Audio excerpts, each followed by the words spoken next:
بھی ابھی میں بغداد میں خود حاضر ہوا، حضرت شیخ عمر شہاب الدین سہروردی رحمۃ اللہ تعالیٰ کی بارگاہ میں حاضر ہوا. اللہ اکبر، عجیب و غریب بارگاہ. حضور غوث پاک نے فرمایا کہ اے شیخ عمر شہاب الدین سہروردی، تم مشہورین بھی عراق ہو. اللہ اکبر، عراق میں جو بندائے خدا کی شہرت ہوگی ان میں سے تم سب سے اخیر میں ہو.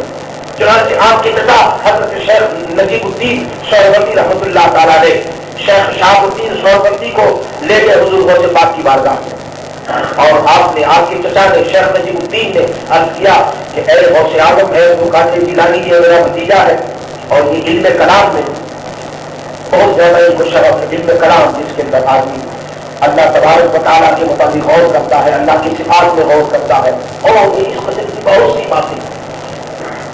تو علم کلام یہ مستقل فن ہے، یہ مستقل علم ہے.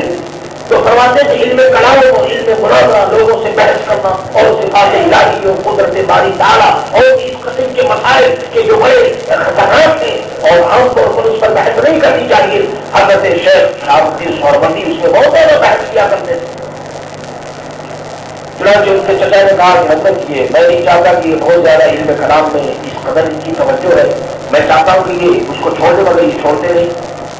حضور غوث پاک نے اپنا ہاتھ ایک مرتبہ پھیرا شیخ شہاب الدین سہروردی کے سینے کے اوپر، اور جیسے ہی پھیرا تو وہ جتنا علم کلام تھا اور جتنا علم تھا سبھی ختم ہو. آپ کے بڑے پریشان ہوئے کہ اللہ اکبر، اس علم کو میں نے اتنی محنت سے حاصل کیا اور اس میں کمال حاصل کیا اور وہ علم فوراً جاتا رہا. بڑے پریشان ہوئے. حضور غوث پاک نے مسکرائے اور فرمایا کہ وہ پریشان نہ ہو. چنانچہ دوسرے واقعے میں نے یہ بخاری شریف میں دیکھا کہ دوسرے واقعے میں لکھا ہے کہ حضرت شیخ نجم الدین رحمۃ اللہ تعالیٰ علیہ، جو حضرت شیخ شہاب الدین عمر سہروردی رحمۃ اللہ تعالیٰ علیہ کے دوستوں میں سے تھے، وہ حضور غوث پاک رضی اللہ تعالیٰ عنہ کی خانقاہ میں چلہ کھینچ رہے تھے. چلہ آج کل میرے دوستوں یہ حلقہ ذکر اور یہ چلہ اور یہ اعتکاف اور یہ اللہ اللہ کرنے والی باتیں، یہ سب میرے دوستوں پرانی چلی جا رہی ہے. لیکن افسوس یہ ہے کہ لوگوں کو ذوق نہیں، لوگ جانتے نہیں ہیں. اور اگر کوئی اس قسم کی کوئی بات کرے تو چونکہ ذوق تو ہے نہیں، اب تو ڈانسنگ، ناچنا گانا کھانا پینا جنن اور لنچ، اس سے ہی ہماری قوم کو فرصت نہیں ہے. تو وہ کہاں اس کو معلوم ہوگا کہ کہاں گیارہویں شریف ہو رہی ہے اور کہاں 12ویں شریف ہو رہی ہے. اقبال نے بالکل صحیح کہا ہے. اللہ اکبر. اقبال سے کسی نے کہا کہ صاحب یہ مولوی لوگ، یہ فقیر لوگ بیٹھے رہتے ہیں مسجدوں کے اندر، چٹائیوں پر بیٹھے رہتے ہیں، حجروں میں بیٹھے رہتے ہیں، اللہ اللہ کرتے ہیں، نماز پڑھتے ہیں، کوئی کام نہیں کرتے. تو ان لوگوں کو کام کرنا چاہیے.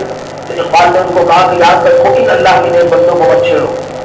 تم ان سے جو کام تم لینا چاہتے ہو یاد رکھو، اگر یہ تمہارے کاموں میں مشغول ہو گئے تو نہ تم رہو گے نہ ہم رہیں گے، دنیا بھی ختم ہو جائے گی. تو میرے دوستوں سچی بات یہ ہے کہ اللہ کے نیک بندوں سے تو دنیا کار کی چیزیں میں کہتا ہوں تو خدا کا شکر ادا کرو کہ یہ میلاد کے پڑھنے والے پورے ماڈیشن کے اندر تو آ رہے ہیں. ارے آج تک ہمارا معلوم نہیں ہے میلاد کے پڑھنے والے بھی ہوگا یا نہیں ہوگا، کوئی ذکر رسول اور ذکر رسول کرنے والا بھی ہوگا یا نہیں ہوگا. حالات تو اتنے تیزی سے خراب ہو رہے ہیں کہ اللہ اکبر. تو اس لیے اس زمانے میں اگر کہ اس قسم کا موقع اگر آپ کو ملے تو بڑی بات.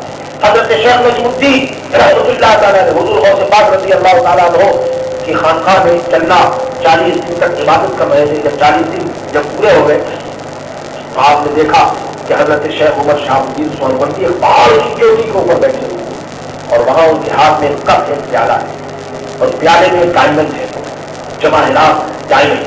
وہ جواہرات کو اپنے کپ سے لیتے ہیں اور نیچے پھینک دیتے ہیں. پھر وہ کپ بھر جاتا ہے، پھر اس کو پھینک دیتے ہیں. نیچے ڈائمنڈ کو پھینکتے، کپ ان کا بھرتا، پھر پھینک دیتے ہیں. شیخ نجم الدین نے پوچھا کہ حضرت یہ بتائیے کہ یہ کیا حال ہے آپ کا؟ آپ کے کپ میں اتنے ڈائمنڈ ہے اور آپ اس کو پھینکتے چلے جا رہے ہیں اور آپ کا کپ بھرتا نہ، آپ کا کپ خالی ہوتا ہے اور آپ پھینکتے چلے جا رہے ہیں. اس کا مطلب ہمیں سمجھ نہیں آیا. تو آپ نے فرمایا میری بات یہ ہے کہ یہ حضور غوث پاک کا ہے. حالانکہ خود وہ سلسلے سہروردیہ کے امام ہیں اور صاحب سلسلہ فرمائے حضور غوث پاک کا فیض ہے.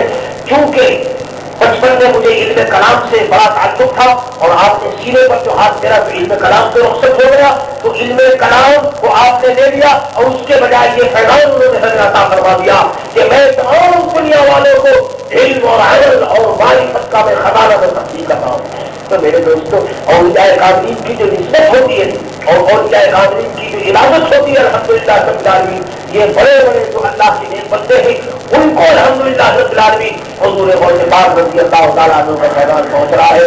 اور اب ابھی زمانے کو پوچھے کہ ہمیں حضور غوث پاک کا فیض ہمیں کیسے معلوم ہو کہ ہمارے اوپر حضور غوث پاک کا فیض ہے؟ تو میرے دوستوں میں پہلے بھی عرض کر چکا ہوں اور اب بھی عرض کرتا ہوں کہ بجاؤ حضور غوث پاک کا اگر فیضان نہیں ہے تو آپ یہاں بیٹھے کیسے؟ آپ کو کس نے لا کر یہاں بٹھایا؟ کیا یہ بغیر فیضان کی وسیع طرح ہے؟ ماریشس کے اندر 1,40,000 مسلمانوں کی آبادی، 1,40,000 کی جو چند آدمیوں کو اس مجلس سے آنے کی اور اللہ اللہ کرنے کی جو توفیق ہوئی تو بتائیے جن کا فیضان ہے؟ بھائی یہ تو بزرگوں ہی کا تو فیضان ہے نا. ان کا اگر فیضان نہیں ہے تو بتاؤ ہم زندہ کیسے ہیں؟ ہم صاحب ایمان کیسے ہیں؟ یقین کی دولت ہمارے اوپر یہ فیضان ہے. اسی لیے مولانا ضیاء الدین صاحب دعوت برکات ملالیہ نے بڑا ارشاد فرمایا کہ یہ کیوں کہتے ہو ارے حضور کا اگر فیضان نہیں ہوتا، فضل و کرم نہیں ہوتا تو مدینہ کیسے آتے؟ مدینہ نظر حضور کے فضل و کرم نہیں آتے مدینہ. ابھی مدینہ جب آئے تو حضور کا فضل و کرم تو ہے، لیکن اب یہ سوچو کہ اس فضل و کرم کی حفاظت کیسے ہوگی؟ تم کو دولت تو مل گئی لیکن اب فکر اس کی کرو کہ دولت کی حفاظت تم کیسے کرو گے؟ تو میرے دوستوں فیضان تو ہے آپ کے اوپر، لیکن یاد رکھو کہ دولت جس قدر زیادہ ہوتی ہے چور اسی قدر زیادہ اس دولت کو لوٹنے کی کوشش کرتا ہے. جتنا زیادہ پیسہ ہوگا اتنی زیادہ چور چاہیں گے کہ آپ کے پیسے کے اوپر وہ قابو پا لے. تو کیونکہ آپ کو یہ دولت حاصل ہے اس لیے آپ کی اس ایمان کی دولت کو اور ارادت کو لوٹنے کے لیے کبھی دنیا ہے. کبھی لوگ کہتے ہیں کہ مسجد میں جانے والے تو ملا لوگ ہوتے ہیں، جانتے ہو یاد رکھو ابلیس وہ ایک ہے لیکن اس کی پارٹی کے لوگ لاکھوں کی تعداد میں.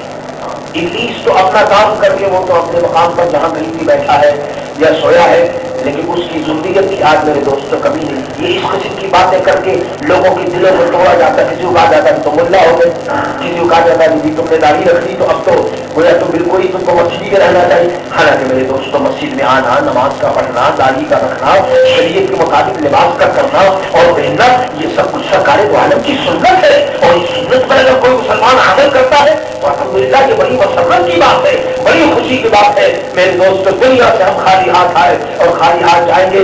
ارے اس وقت کے آنے سے پہلے ہوشیار ہو جاؤ کہ قبر میں کم از کم جب منکر نکیر تمہارے سامنے آئے تو کم از کم تمہاری صورت کو اور لباس کو اور صورت کو دیکھ کر وہ یہ تو یقین کریں کہ تم مسلمان ہو. تمہاری صورت کو دیکھ کر وہ یہ تو سمجھیں کہ تم محمد رسول اللہ صلی اللہ تعالیٰ علیہ وسلم کے غلام ہو. میرے دوستوں میرے عزیزوں یاد رکھو دنیا کسی کا نہ دنیا نے ساتھ دیا ہے نہ دنیا کسی کا ساتھ دے سکتی ہے. حضور غوث پاک رضی اللہ تعالیٰ عنہ نے یہی وصیت فرمائی. دنیا سے تشریف لے جا رہے حضرت شیخ عبد الوہاب رحمۃ اللہ تعالیٰ علیہ حضور کے ساتھ زیادہ موجود ہے. ارشاد فرماتے ہیں کہ دیکھو دنیا اللہ کے نیک بندوں کے پیچھے دنیا چلتی ہے. اللہ کا نیک بندہ آگے آگے بھاگتا ہے اور دنیا اس کے پیچھے پیچھے ہوتی ہے. لیکن جو دنیا کے پیچھے جاتا ہے دنیا اس کو ہاتھ نہیں آتی، دنیا بھی ہاتھ نہیں آتی اور رقبہ بھی ہاتھ نہیں آتا. اور دنیا جس کے پیچھے ہوتی ہے تو الحمدللہ دنیا اس کے پاؤں کے نیچے ہوتی ہے اور رقبہ بھی اللہ کے فضل و کرم سے اس کو حاصل ہوتا ہے. تو میرے عزیزوں میرے دوستوں میرے بزرگوں اللہ کا شکر ادا کرو کہ حضور غوث پاک رضی اللہ تعالیٰ عنہ کی عبادت اور حضور غوث پاک رضی اللہ تعالیٰ عنہ کے صدقے ہم کو آپ کو اس قسم کی مجلس میں شرکت کرنے کا اور حاضر ہونے کا موقع ملتا ہے. الحمدللہ رب العالمین.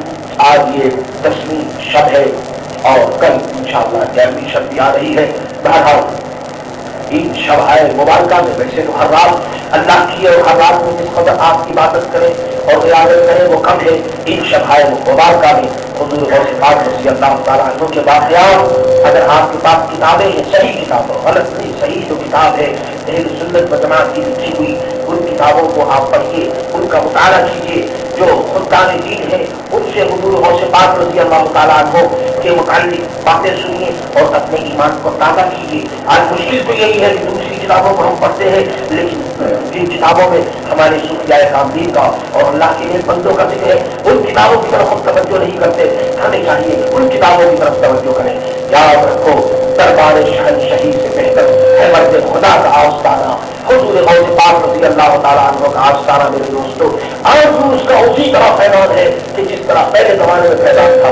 میں چشم دید واقعہ میں بیان کرتا ہوں.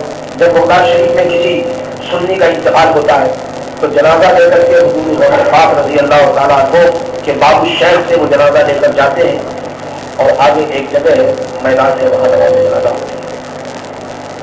اور وہ پھر جنازہ کو لے کر کے حضور غوث پاک کے مزار کے سامنے سے لے کر کے وہ جنازہ پھر دفن کرنے کے لیے جاتے. اللہ اکبر. میں نے پوچھا کہ یہ دستور یہاں کیوں ہے؟ تو انہوں نے کہا کہ حالانکہ وہ روایت مجھے بھی معلوم تھی کہ باب الشیخ سے گویا لے جانا وہاں کے لوگوں کے نزدیک اب بھی ان کا عقیدہ نہیں ہے کہ باب الشیخ سے جس مردے کو صاحب ایمان اگر وہ ہے، اور یقیناً اللہ کرے کہ ہر سنی صاحب ایمان ہی ہوتا ہے، تو وہ اس دروازے سے اگر مردے کو وہ لے جائیں تو ان کا یہ یقین ہے کہ حضور غوث پاک کی جو روحانیت ہے اور جو آپ کا کرم ہے، الحمدللہ مدرسہ زمین تو وہی ہے، مدرسہ بھی وہی ہے جہاں حضور غوث پاک نے درس دیا ہے، تو اس کی بخشش کے لیے اور اس کی شفاعت کے لیے ایک عجیب و غریب بہانہ ہے. اچھا یہ تو وہ جنازہ لے جاتے ہیں، یہ تو ہے. اب اس کے بعد دیکھیے، اگرچہ یہ بات ٹھیک نہیں ہے لیکن اس کے اندر ایک عجیب پہلو نکلتا ہے. وہ یہ وہاں میں نے دیکھا کہ آگے جنازہ